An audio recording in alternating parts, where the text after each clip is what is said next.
Ake ngikhuleke umhlaba wonke nibingelelwa yingwe ehamba namabhubesi impunga yesintu umfoka mbanjwa ukhathini.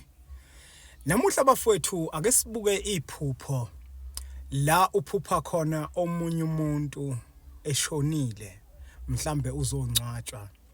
Kwesinye isikhathi umphuphe eshona. Kunomehluko ke ukuphupha umuntu eshonile nokuphupha umuntu eshona.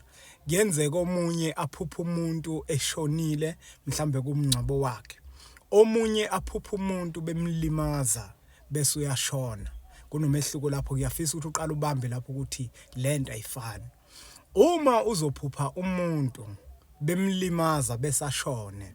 Lokho kusuke kuyizinkomba zokuthi kukhona okubi okungase kumvelele kugcine kunqoba impilo yakhe. Kwesinye isikhathi izinsuku zakhe zokuphila zisuke seziphelile.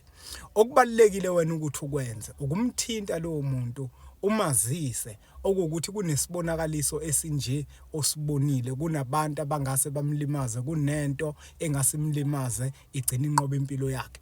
Ungagcini lapho bese nawe futhi uyamkhulekisa lowo muntu ngoba njengoba uvezelwa nje ingoba amandla okumlekelela unawo.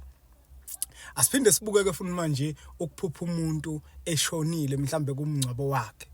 Uma uzophupha umuntu eshonile lokho kusuke kuyizinkomba zokuthi lowo muntu usazophila isikhathi eside kakhulu.